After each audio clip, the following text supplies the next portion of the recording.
The Book of Esther. Chapter 5.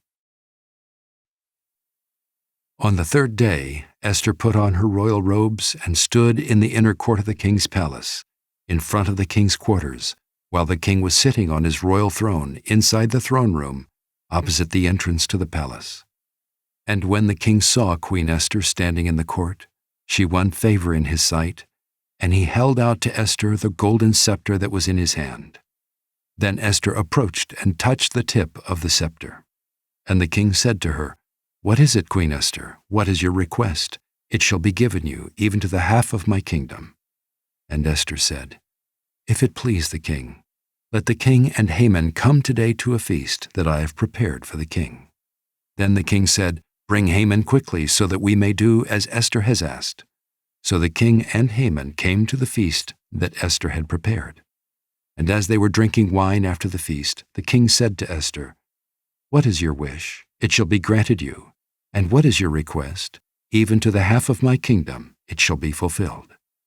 Then Esther answered, "My wish and my request is, if I have found favor in the sight of the king, and if it please the king to grant my wish and fulfill my request, let the king and Haman come to the feast that I will prepare for them, and tomorrow I will do as the king has said."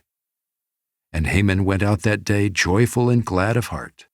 But when Haman saw Mordecai in the king's gate, that he neither rose nor trembled before him, he was filled with wrath against Mordecai. Nevertheless, Haman restrained himself and went home, and he sent and brought his friends and his wife Zeresh. And Haman recounted to them the splendor of his riches, the number of his sons, all the promotions with which the king had honored him, and how he had advanced him above the officials and the servants of the king.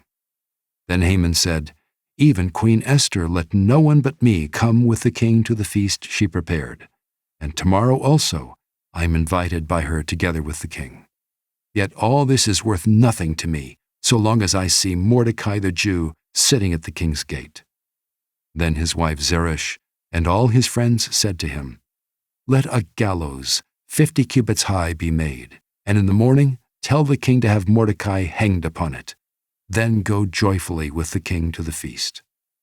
This idea pleased Haman, and he had the gallows made.